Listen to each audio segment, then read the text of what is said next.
कहते हैं, महाप्रभु कहते हैं, प्रभु हर एक, ये संसार जो है नाम और रूप वाला है। हर एक संसार के हर एक वस्तु में नाम है और उसका रूप है। मान लो ये माइक है, तो माइक एक नाम हुआ, इसका एक आकृति हुआ। ये तुम्हारा वस्त्र है, धोती है, तो धोती नाम हुआ, उसकी आकृति हुई। ये फूल है तो उसका नाम हुआ, आकृति हुई। तो हर एक मनुष्य है, ये जानवर है, ये कुत्ता बिल्ली है, ये चांद है, सूरज है, हर एक वस्तु नाम और रूप वाला है। और नाम रूप के कारण ही आकर्षित करता है। हमारा आकर्षण जो बढ़ा है नाम और रूप के कारण बढ़ा है, क्योंकि नाम और रूप ही हमको आकर्षित किया है। ये मिठाई है, ये मेवा है, ये दूध है, ये माखन है, ये मिश्री है, हर एक वस्तु का नाम है या उसका रूप है। तो नाम और रूप के कारण हमको आकर्षित किया है। तो संतों ने विचार किया, शास्त्र में इसका वर्णन है कि नाम और रूप में आकर्षण है। तो नाम और रूप से छुटकारा पाने के लिए प्रभु के दिव्य नाम और रूप का अगर स्मरण किया जाए तो साधारण रूप और नाम से फुर्सत मिल सकती है। इसलिए जाप करो, प्रभु का स्मरण करो, क्योंकि उनका नाम और रूप दोनों दिव्य है। तो जैसे हाथ में तुम्हारा चांदी की अंगूठी है, लेकिन कोई शर्त रख दे कि चांदी की अंगूठी अगर निकाल दोगे तो सोने की अंगूठी दे दूंगा, तो आप आसानी से सोने की अंगूठी पहन लेंगे, चांदी वाला नहीं लेंगे। सोने की अंगूठी के सामने हीरे की अंगूठी रखा जाए और कहा जाए कि हीरा का पहनना है तो सोना का निकालना होगा, तो तुमको दिक्कत नहीं होगी, सोने की निकाल के रख के हीरे के पहन लोगे। यानी कि अच्छी चीज तुम अपना लोगे और खराब चीज को तुम्हारा स्वभाव है। तो प्रभु के दिव्य नाम और रूप का जाप करके, स्मरण करके साधारण इस संसार के रूप और नाम वाले से फुर्सत पाया जाता है। इसलिए इसका जाप और कीर्तन कहा गया है। क्रोध करने से सनत कुमारों को प्रभु ने के 7वें द्वार से वापस लौटना पड़ा। वही हिरण्याक्ष का मैंने कहानी कहा, ये सब दिया हुआ है कि सनत कुमार वो जा रहे थे, जो मानस पुत्र थे, विष्णु के दरबार में, अजय विजय वहाँ पहारा दे रहे थे। वहाँ कि कोई अंदर जाएगा तो उनसे पूछ कर जाएगा, जैसे रहता है हर एक दरवाजे पर लोग खड़े, उसी तरह जय विजय खड़े थे। सनत कुमार चारों भाई गए हैं और वहाँ कह रहे हैं कि हमको जाना है विष्णु के दरबार में। वहाँ वो लोग रुक रहा है कि रखिए, पूछ लेने दीजिए प्रभु से कि आप आए हैं, वो बुलाएंगे तो जाइएगा, हमारी तो ड्यूटी यही है। तो वो लोग खिसिया गए, कहे कि बाहर है, बाहर हम लोगों को रोक टोक नहीं है, कहीं भी आ जा सकते हैं। अब उसके बाद जब वो रोके तो उनको श्राप दे दिए, लोग श्राप दे दिए कि तुम्हारा राक्षस में जन्म हो, दोनों भाइयों का, जय विजय का ना। अब जब श्राप दे दिए तो भैया विष्णु भगवान कहे कि लड़ाई कौन गेट पकड़ रहा है, हम अंदर हैं, गेट कौन बाजी कर रहा है। तुरंत विष्णु भगवान आ गए। तो सनत कुमार को विष्णु भगवान गेट पर आके दर्शन दिए हैं, लेकिन अपने वो नहीं देखे हैं। सनत कुमार विष्णु भगवान को देखा, नारायण को देख रहे हैं, लेकिन नारायण का दृष्टि उन लोगों पर नहीं पड़ा, इसलिए कि ये क्रोध में आ गए थे लोग, श्राप दे दिए थे, उसको प्रभु नहीं देखते हैं। ताकि दर्शन दिए हैं दरवाजे पर, अंदर नहीं आने दिए, खुद दरवाजे पर चले गए, लेकिन उनके तरफ नहीं देखे, वो लोग इनको देखा। उन लोगों को अनुभव हुआ कि गलतियां हो गई ना। सनत कुमारों को बुझा गया कि प्रभु नहीं देख रहे हैं। किसी के पास जाइए, वो आपको नहीं देखे, आप देख के चलिए, इधर उधर देखने लगे तो आपको दुख होगा ना कि गाय से भेंट करने के लिए वो नहीं देखा ना। तो उन लोगों को भान हो गया कि प्रभु हमारी दोष के कारण ही हमको नहीं देखे हैं। तो कहते हैं कि 3 अवतार जो होंगे उसमें नारायण ही तुम्हारा कल्याण करने के लिए जाएंगे। हाँ, यानी कि भगवान ही जाके तुम्हारा कल्याण करेंगे। तो हिरण्याक्ष हिरण्यकशिपु को मारने के लिए 12 अवतार नरसिंह और नारायण गए हैं, राम गए हैं रावण कुंभकर्ण को मारने के लिए ना, कृष्ण भगवान है। मतलब श्राप भी दिए थे तो उसको सुधार भी दिए, पॉजिटिव बना दिए। निगेटिव को भी पॉजिटिव बनाने की क्षमता संतों के पास होती है। यही बताया गया है कि संतों के पास अगर निगेटिव है तो उसको पॉजिटिव करने की क्षमता होती है। एक बार किसी राजा के दरबार में एक जौहरी आया। अब कथा कहानी के माध्यम से दिया है केवल करने के लिए हम लोग को कैसे करते हैं। जौहरी आया, उसके पास एक हीरा था। एक जौहरी आया राजा के पास, उसके पास हीरा था। उस हीरे की कीमत ठहराने के लिए कई जौहरियों को बुलाया गया। राजा ने मतलब बेचना चाहता था राजा ने बहुत जौहरी को बनाया कि भैया देखो कितना कीमत का है, बुलाएगा, सभी ने अलग अलग कीमत लगाई। राजा निराश हुआ। इतने में एक वृद्ध जौहरी आया, उसने हीरे की कीमत 99 लाख रुपए बताई। उसने वृद्ध जो जौहरी आया कहा कि इस हीरे की कीमत 99 लाख रुपए है ना, बताई। तो राजा ने पूछा कि पूरे 1 करोड़ क्यों नहीं कह दिए भैया, 99 लाख तुम जौहरी हो, कीमत बता रहे हो, तो 99 लाख क्यों बता रहे हो, 1 लाख और बढ़ा के 1 करोड़ कर दिया होता, 1 करोड़ रुपए क्यों नहीं कहा।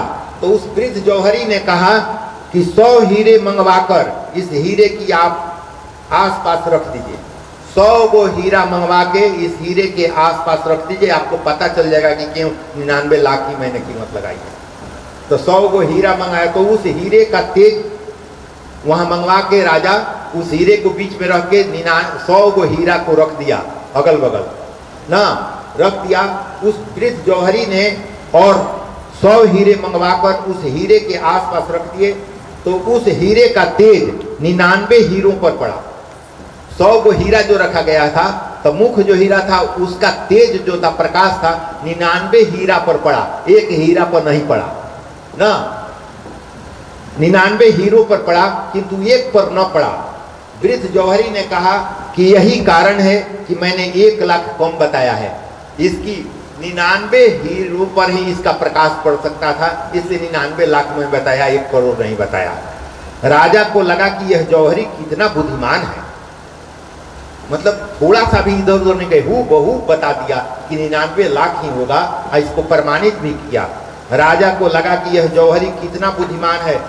वह बोला, मंत्री जी इन्हें कुछ पुरस्कार दो।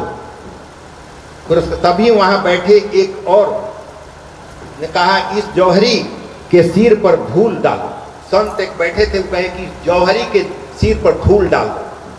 राजा कह रहा है कि इसको पुरस्कार दो, और संत कह रहा है कि इसके माथे पर धूल डाल दो, क्योंकि हर एक राज्य में एक साधक भी रहते थे ना, वो बोल रहे हैं कि पुरस्कार क्या दोगे, इसके माथे पुरस्कार देना है, इसके माथे पर धूल डाल दो। महात्मा से इस विचित्र प्रस्ताव का कारण पूछा गया कि आप बताइए इसके सर पर धूल क्यों डलवा रहे हैं। महात्मा ने कहा, इस जौहरी ने अपनी बुद्धि का उपयोग केवल पत्थरों को विचार करने के लिए किया है, ईश्वर का भजन करने के लिए नहीं। जिस बुद्धि का उपयोग उसने केवल पत्थरों को देखने परखने में किया, उसका अगर उपयोग यदि उसने ईश्वर को पहचानने के लिए किया होता तो उसका उद्धार हो जाता। इसलिए इसको धूल डाल दो इसके मस्तक पर। इतना तेज दिमाग का व्यक्ति है, आई पत्थर में केवल लगा दिया है अपने दिमाग को। इतना कीमती बुद्धि और इतना महत्वपूर्ण चीज को पत्थर पर रखने में लगा दिया है। यही बुद्धि अगर उधर ब्रह्म को परखने में लगा था तो इसका उद्धार हो गया। तो वही बात है, हम लोग धन दौलत में, ये कथा कहानी के माध्यम से दिया है कि हम लोग धन दौलत के चाह में इतनी दौड़ लगा जाते हैं, इतनी दौड़ चले जाते हैं, और चाहिए और चाहिए और चाहिए और चाहिए, का जाने कितना चाहिए भैया। खाओगे तो वही रोटी या सब्जी है जो तुम खा सको, ज्यादा खा भी नहीं सकते हो, क्योंकि इस समय बड़ी रोग चला है, शुगर, थायराइड, बहुत सारा रोग चला है ना, नहीं खा सकते। तो तुमको होड़ लग गई है, जीवन तुम बिता देते हो खाली पैसा और प्रतिष्ठा कमाने। पद और प्रतिष्ठा तीनों खराब है। पद, पैसा और प्रतिष्ठा, ये तीनों तुमको गड्ढे में गिराएगा। पद मिलेगा अभिमान बढ़ेगा, पैसा मिलेगा अभिमान देगा ना, ये अभिमान देगा, अभिमान पतन का कारण शास्त्र बताता है। तुमको जितना जरूरत है, एक उदाहरण से देख रहे हैं, एक क्रोध में आकर भीम जो है जंगल में लकड़ी काटते जा रहे हैं, जितना खाना बनाने के लिए लकड़ी का इस्तेमाल हो रहा है, काटते जा रहे हैं। कोई बात हो गई होगी जंगल में, लकड़ी काटते जा रहे हैं, पेड़ काटते जा रहे हैं जलावन के लिए। वहां युधिष्ठिर पहुंचते हैं कि अनुज ये क्या कर रहे हो, आप तो जलावन के लिए लकड़ी काट रहा हूं। कहते हैं ये प्रकृति है, जितनी तुमको जरूरत है उतना ही इस्तेमाल कर सकते हो, उससे ज्यादा ये पाप होगा, इसलिए ज्यादा वनस्पतियों को मत काटो। जितना तुमको जरूरत है उतना ही प्रकृति से ले सकते हो, उससे ज्यादा मत लो। ये कथा कहानी यही बताता है कि तुमको जितना जरूरत है उतना ही लो, तुम में सामर्थ्य है, तुम ज्यादा ले सकते हो, कमा सकते हो, लेकिन जितना उपयोगिता हो उतना ही लो, उससे ज्यादा तुमको परेशानी बढ़ा देगी। ये प्रमाण करता है। जो ये यहाँ है तो वहां उदाहरण दिया हुआ है, तो उदाहरण अगर याद रहेगा तो आपको बुझाएगा कि नहीं और जगह भी इसकी चर्चा की गई है कि नहीं। जितना समाज से हमको, मान लीजिए कि पूरी धरती सब पैसा अगर आपके पास आ जाएगा तो और लोगों को पैसे का अकाल हो जाएगा, तो उन लोगों का जीवन तो नरक के जैसा हो जाएगा। सारी अच्छी सामग्री आप अपने घर में जगड़ा कर लेंगे तो अच्छी सामग्रियों का अभाव हो जाएगा मार्केट में, तो और लोगों को तो अच्छी सामग्री मिलेगी नहीं। और सब में वही निवास कर रहा है, साथ कर रहा है, तो दूसरे उन्हीं को तंग कर रहे हो। इसलिए बिल्कुल सोच समझ के भागवत शास्त्र जो है ये केवल आचरण सुधारता है, आपका स्वभाव बदलता है। एकदम बदल दो, अपने आप को बदल दो। नहीं बदलोगे तो ये तुम जीवन बेकार हो जाए। ये कथा कहानी दिया हुआ है, कल मैं बताया था, एक ऋषि का विवाह हुआ था, 36 बरस बीत गए थे ना, 36 बरस बीत गए थे, पत्नी को पहचान भी नहीं रहे। दक्षिण प्रदेश में आज से 1100 वर्ष पहले वाचस्पति मिश्र नाम के एक ऋषि हो गए। 60 शास्त्रों पर उन्होंने टीकाएं लिखी है जो आज भी प्रख्यात है। वे सारा दिन तपस्या और ग्रंथ लिखने में बिताते थे। विवाह होने के बाद 36 वर्ष गुजर गए, किंतु वे वह यह भी नहीं जानते थे कि उनकी पत्नी कौन है, और 36 वर्ष साथ रहने पर भी वे अपनी पत्नी को पहचानते नहीं थे। कैसे लोग साधक थे। आज तो तुरंत शादी हुआ बिहार में, पहले सिनेमा हॉल में और तेरा परिचय, अही 36 वर्ष गुजर गए, पता नहीं है कि पत्नी है कि सेविका है। अब पत्नी भी सेवा कर रही है, नहीं बता रही है कि मैं पत्नी हूं आप। ऐसे कल को मैंने कथा कहानी कहा था। वो किताब भी एक लिखे हैं, भामती टीका। टीका जब वो एक दिन आंधी में हवा से उनके दीप बुझने लगा, टीका लिख रहे थे, तो पत्नी अपने आंचल से हाथ से उस दीप को आड़ रही थी कि पति लिख रहे हैं तो उनको बाधा ना हो जाए।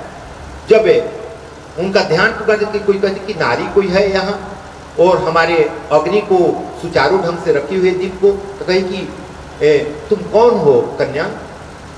तो मैं आपकी पत्नी, याद कीजिए 36 वर्ष पहले हमारी शादी हुई थी। बड़ी दुख हुआ, तो संत को बहुत दुख हुआ कि 36 वर्ष पहले मेरी शादी हुई थी, अब मुझे पता भी नहीं चला, मैंने अपराध किया है।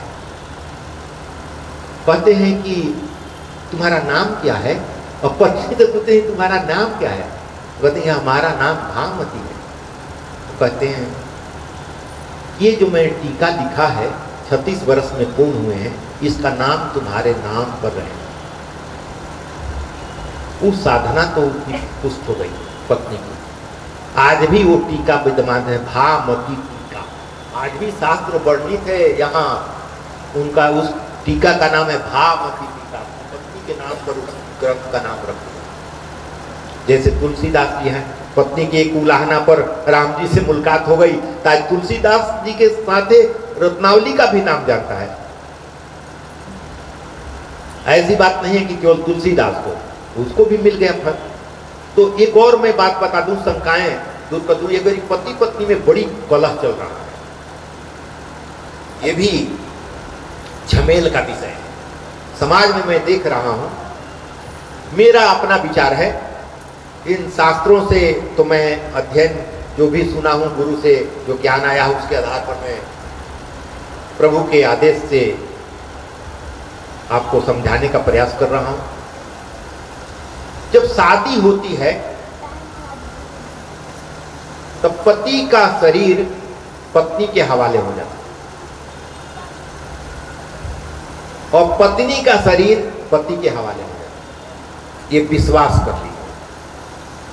जब पति का शरीर पत्नी के हवाले हो जाए या पत्नी का शरीर पति के हवाले हो जाए, तो पति कोई भी कर्म करेगा उसके फल का भागीदारी अच्छे बुरे कर्मों का पत्नी को भी मिलेगा।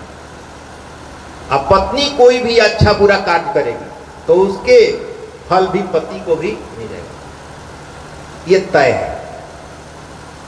तो अगर पति आपका जा रहा है, कहीं अच्छा कार्य कर रहा है, तो उससे लड़िए मत, सहयोग कीजिए, क्योंकि वो कमा कर आप ही को ला कर देगा।